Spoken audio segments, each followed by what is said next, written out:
Disney seems to be allowing racism to run rampant amongst their actors. Finally. Yay. Yes. Finally. So congratulations. Yeah, so basically one of the actors from the Acolyte who played what's her name? Well, her name is Jodie Turner-Smith. Mm-hmm. She basically came out and she lambasted Disney for not sticking up for their actors when they were facing an enormous amount of racism. But here's the thing, guys. Actors of color who are in good shows never get criticism. It's only the people who are in the shitty shows. But I find it interesting that basically Disney, you can't find a more woke company than Disney. Mm-mm. And yet all their actors are like, oh my God, you're not defending us against racism. You're not doing enough to help us, blah, blah, blah. So I wanted to get your take on this, Paulie. What do you think about Disney's inherent systematic racism? Yeah, down with it. Down with the system, man. That's what I don't know. It's just really unfair. It's wrong, everyone. Speak, Polly. Yeah, you gotta preach. Racism is bad. Racism bad. Racism bad. Man, white men bad. White gringos, muy bad. Muy bad. It's muy bad, and it's no bueno. Zoot allure. This is the weirdest. Before we dump on her too much, I want to give her half a point.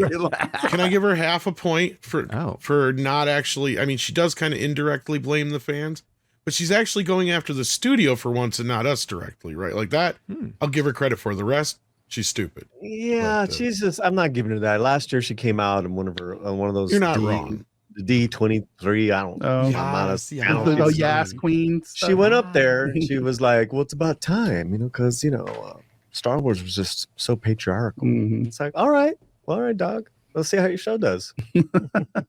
Who are you? And we saw how yeah. Who are you, Jodie? How's it going? Yeah, how's that going? Listen, this is how you handle all that jazz, right? All that mess. If your work is good or bad. I'm talking about like if the show is good or bad. Carrie Ann Moss, she knew the show was bad. Oh yeah. Mm-hmm. And that's why she gave a very measured, great answer the other day. It's like, listen, work comes and goes. If it's a success, great. If it's not, on to the next. That's just how it is. Roman can tell you the same thing. It's like on to the next job. But you honestly, you don't talk bad about your company that hired you. You want to get hired again, right? It's all about an actor's reputation on the set with people. All right. Romy just worked on something really big. Mm-hmm. I don't know. Some say it's great. Some say she's great. But I don't say that. Some people say that. Some it was Congo too. Some people say it.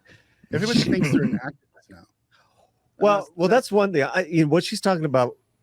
There's just certain things you don't do as a working actor. Mm-hmm. You don't poo-poo on the company that just hired you. You don't cruise it. You just thank the audience for seeing your movie, thank the studio. Yeah, but that's what I'm saying. These people think they're freaking activists now. They think they have Teflon skin, that nothing they say can be held against them because they have that brown skin shield. It's because they are activists.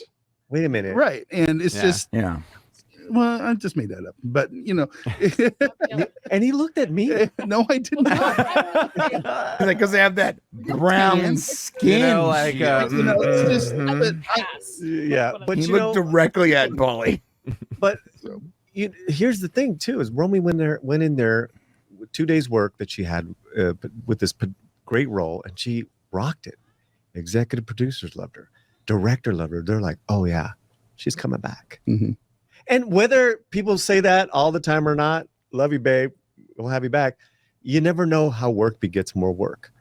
And why would you do this stuff? Mm-hmm. Who are you speaking to? Because I can guarantee you at least 50% of your fans are going to hate what you just said. Mm-hmm. Mm-hmm. So yeah. Well, what's interesting about this article, Nadia, is that they mentioned 3 actresses in particular. They mentioned Jodie Turner-Smith, I believe that's her name. That's her. Yeah. Amanda Stenberg, and Moses Ingram. And so it's like the 3 black actresses who were in, Obi-Wan and The Acolyte. And apparently they were the only targets of massive racism, and Disney did not come to their defense. Did they have any receipts other than that one or two few people that are like, so sensitive. everybody has that crazy contingent in their little groups, but I'm sure social media being the way it is, that they probably got some hate directed at them. But for the most part, the criticism was about the characters and the show. Bro, I get hate directed at me every week just because, you know, I hate you right now. Because he's white. But I want to hear Nadia's take on this. So Nadia, why do you think these women in particular were singled out in this article? Because I don't know, because I didn't watch the Acolytes, so I have no idea what has happened in the last couple of years with Star Wars. But I guess, you know, you could put 1 + 1 = 2. It's the fact that they're Black women. And I guess, yeah, I know. I'm surprised Rachel Zegler isn't on that list either. I wonder how her career's doing. I think it's a problem with women nowadays. Yeah, that was hardcore. Pushing forward this idea of victimhood always, instead of just, you know, I think it'd be more dignity and more respect if you just held yourself together and said, yep, it was a crappy project, reviews were worse, but let me talk about my next project, instead of just blaming the color of your skin is why the project you were on turned out to be so bad. So, well, Tom Connors Jr., you know, Amanda Stenberg famously put out a diss track on Juneteenth to take on all the haters. Do you think Disney, you know, should have done something more, like put out their own diss track against all the racists out there? Yes. They should have had Mickey or Goofy out there. I played it a couple of times. Yeah. It had a pretty good beat. Besides the lyrics, I mean, I watched a few times. Yeah, it was like jamming out to it. Yeah, but Tom, do you think it's the studio's role to come out and defend its actors against toxicity and hatred and stuff like that? Yeah, no. No, I kind of, to go off my point from before, is like, I'll give her half a point for actually kind of half-ass blaming the studio. I get where you guys are coming from, right? But the rest of the way to this is you do what you guys said in public, but behind the scenes, she should be blaming the people that made the show, and that's it. Nobody else's fault but theirs. I mean, even as an actor, you can still turn around and blame the director for making poor choices for you. No as an way. actor. No way. Yes, you can. No. Yes, No, you can. Privately? Yes, yeah. that's what I said. Privately, not publicly. Oh, I missed that word. Sorry. I didn't Yes. get it either. Carry on. I said in Carry public, on. you say what you guys were saying, but in private, yeah. Because at the end of the day, nobody complained about the actors themselves, and this is the same thing. But notice they left out a few other people that they used to complain about all the time, getting supposed racism. But to answer Nadia's question, they're too white. That's the problem. They don't need them anymore. They don't need Rose Tico. They don't need Rachel Zegler. They don't need those people. They got more than enough Black women now that they can boast up and say, "Oh, we're racist to these people," right? And I don't know if you're gonna. Go ahead. Do you think Zegler would have a career after? Because I haven't heard of any upcoming projects other than Snow White. Had she not complained about both the studio and the fans? She complained about the studio? I think so, right? Didn't she complain I about don't remember Disney? complaining. She complained. No, she put down the original Snow White. Okay. And I think that was the rhetoric they were kind of just running with. Yeah, because Gal Gadot said the same thing. No one said shit about her saying it. So, like, yeah. Well, she's pulled back, right? She hasn't really said anything since then. Because she's like, yeah, this is not really my tema. You know, it's like, I'm gonna chill on get my paycheck and go. Yeah, but you know, I think she's feeling the walls close in. Though I think you're right in that sense. Like the Snow White movie is a make or break movie for Rachel, because she's had what, 2-3 big movies now, and outside of the Hunger Games one, none of them have hit. So did that one hit? That one did all right. But it wasn't because of her. It was just because it was a Hunger Games movie. Let's be real. Yeah. And I will give her that. She was you know, she was fine in the story, and then she had a couple songs, nice, but you know, it wasn't her film. But yeah, but also, like, why would they bother? When they've got 3 Black women, they can say, "Oh, these people were racist too," and then, you know, it kind of reminds me of the whole thing going on with Cynthia, however you say her name, Ivero or whatever, from the Wicked thing. Oh yeah, I don't know if you planned on talking about that today too, but it's the same kind of thing. It's like, well, that was a fan made it was edit of Wicked, right? Oh. The Wicked, but it all poster. falls in the same category, right? Because they're running under this idea that we're a bunch of racist bigots, right? And even John Campea couldn't wrap his head around this stupid shit. It was like, okay, so he could defend the Wicked thing, but in his defense of the Wicked thing, he turns around and he throws every other fandom under the bus. He's like, no, this isn't like every other time when one of those basement dwelling fucks that go after Star Wars or shut up, Marvel. John. It's like, how is it not? God, he's losing How relevance is so it fast. not? It's crazy.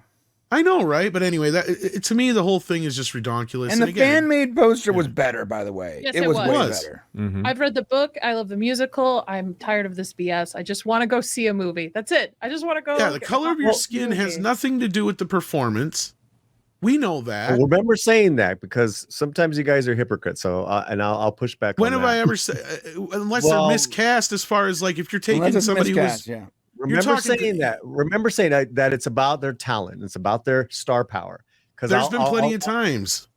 Okay, but so going back to this, at the end, you know, there are young actors who have just said, you know what, I'm off social media, and that is a great move, and that is what I recommend. Good idea. A lot of these actors to do: get off social media. If you hire an assistant or hired your team, have them do it if you want, but make sure you prove what they say as well, or just get off social media. You know what though, Polly? Yeah, that advice nowadays is really detrimental to a young actor's career, because one of the big reasons Zendaya keeps getting cast is because she's got such a huge social media following. And so like it's kind of one of those damned if you do, damned if you don't things. But I want to throw this to Odin, because Odin, Jodie Turner-Smith basically said, it's just not fair not to say anything. It's really unfair. Now, from a studio perspective, Odin, what do you think is the role of a studio in preparing actors for, you know, toxic fans and stuff like that? Like, does the studio have a role to play here in protecting actors and their projects from fandoms? It really depends, I guess, on what kind of movie system that we want to see. Because obviously we think about classic Hollywood, and it was at the time where actors would have contracts with studios, right? It was the whole studio system. And so they had a lot more control over the public image of the person. And nowadays we typically see it's the actors themselves who have control, or it's their PR firms that they hire, or it's their agents, whatever it might be. So when it comes to the individual actions of the person, I think ultimately that's up to the person to, you know, control themselves and to figure out things for themselves, maybe by extension, their agents, their personal representation. When it comes to the studio's involvement is really going to depend, as I mentioned, as far as what we think the studio should be. As an actual business, a studio's main goal is going to be, all right, we want you to be in this movie, but we also want you to be available to sell this movie. And we also want you to be able to build upon the audience for this film. And so just as a responsibility that the studio has, not to their actors, but to their shareholders who have money in them, who have invested money in the projects themselves, it is incumbent upon them to make sure that the actors do not do or say things that are going to destroy the image of the studio or destroy the image of that individual movie. Once the movie's over, once the run is over, the studio really could probably care less, unless they were planning on doing, you know, future projects with that individual person.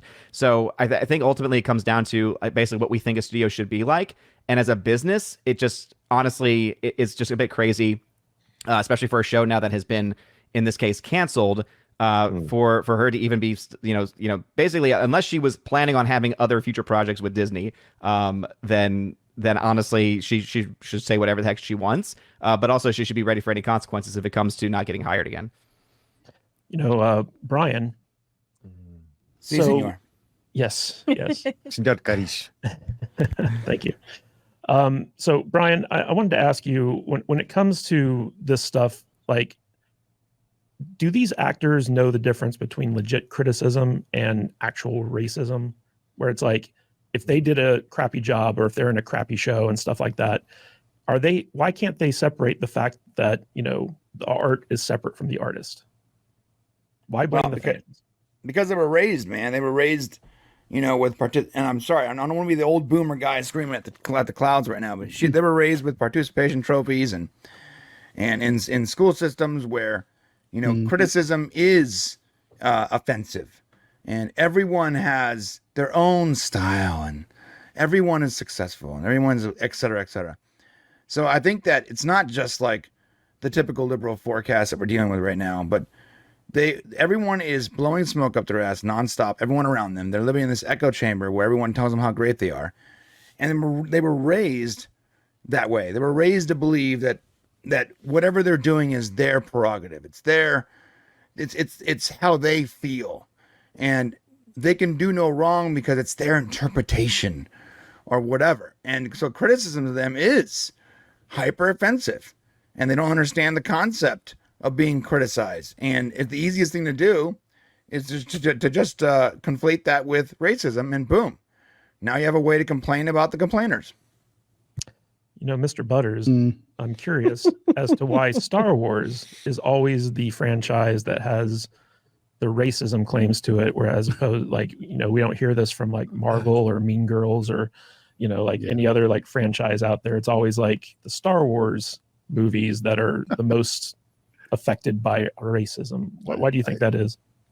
I have no idea. I think maybe because it's just more blatantly obvious that they're checking boxes with this new batch of Star Wars products that they're coming out with. It's pretty obvious what they're doing out there, you know. So it's an easy thing to point out, and it's an easy thing to complain about, and it's also an easy thing for them to point the finger back at people. Well, it's also a cultural thing, though, right? So Like, yeah, they hire a lot of people who are already on that side of the of the aisle. They're usually African American, or they're connected in some way. They're half African American, or they're connected to that community. And you know, they just make it too obvious with what they're doing. It's like all of a sudden there's an Asian guy, a gay black chick, a gay white dude, some white female in charge of everything on the screen, and you know, it's just, yeah, it's obvious. That's your typical Star Wars cast. And the culture is, it's not my problem, it's your problem because you're racist. And those of us who grew up watching these movies are like, well, that's stupid, and we're not going to spend our money on it. It's a pretty simple formula. Yeah. So it is kind of shocking how different the movies that we grew up watching are from the movies and TV shows that they're putting out now. Yeah. Where everything that Star Wars puts out seems to have some type of message or political propaganda behind it, as opposed to just telling a good story. And for the life of me, like, out of all the franchises in Hollywood, right, Star Wars is the one that affected the most filmmakers. And you just know that they've had a flood of very talented filmmakers going to Lucasfilm saying, like, I want to work on Star Wars. And then the minute they get into you know, negotiations with Kathleen Kennedy, they're like, this bitch is crazy. I hate her. I don't want to work with her. Nope. And now it's almost like if you are a talented filmmaker in Hollywood, you almost don't want to work with Lucasfilm, because you just know it's such a shit show over there. And so, like, they're scraping the bottom of the barrel trying to find unknown talent. We know people who've directly had talks with her and say that shit. She's batshit crazy. And why would you want to deal with that, you know? So there was even that one director who said flat out, he's like, why would you want to work with Lucasfilm so you could have a project in development for years just to get canceled? Yeah. And that's kind of what's going on. But no, you guys all, I want to address something earlier. You guys said that, you know, she's not going to be able to work with them again if she keeps bitching. That's not true. She's the right color. You guys forgot John Boyega was called a racist so hard that they made the most powerful woman in Hollywood go through a struggle session. You guys remember that? When John Boyega called Disney out for being racist, and they apologized, and Kathleen Kennedy went through a struggle session over that. Is this when they took him off the poster and all that stuff? Yeah, because of all that shit. Yeah. Not only that, because J.J. Abrams told him he was basically going to be a Jedi and all this other stuff that he promised him that didn't happen. And his part just kept getting smaller and smaller and smaller, just like he did on the poster. Did you want to? Yeah. So the problem is that when you're messing with something that's so beloved, like Star Wars or other ones, with such a radical, different creative idea, you got to make sure it's a great idea, because you're messing with the, you know, people's, you know, childhood, and their love. It can happen. You can do it. Battlestar Galactica was redone like that. There's a show right now where it's all female led, writers, showrunners, directors. There's a strong female, storyline that pretty much has a strong feminist agenda. But they're doing the storytelling so incredible that it's part of this story. It's like I remember when Battlestar Galactica came out, and I thought it was great. I'm talking about the Penguin, right? Except for, you know, the Starbuck thing, right? And it's like, oh, they're making some chick Starbuck, right? And I'm like, Katie, but it took me about 3 minutes of the first episode to go, Yeah. oh, okay, this is good. I like this. So yeah, Well, it was the same thing with Heath Ledger's Joker, right? right. When, Yeah. like when Heath Ledger was cast and stuff like that, everyone's like, "Oh, he's gonna be terrible. He's gonna be awful." And then like the minute you saw him walk on screen in that movie, you were like, "This guy is amazing." I was always like, Edward James Olmos as a Dama. What? The fuck out of here. It's like, oh, but again, 30 seconds in, you're like, oh, okay, this guy's gonna be great. But unfortunately, the majority of these changes, right? The work is crap. Right. Yeah. That's the problem. And that's the thing I was saying is that if Mhm. the show is good, if the movie's good, people don't care who was cast. Right. Right. Exactly.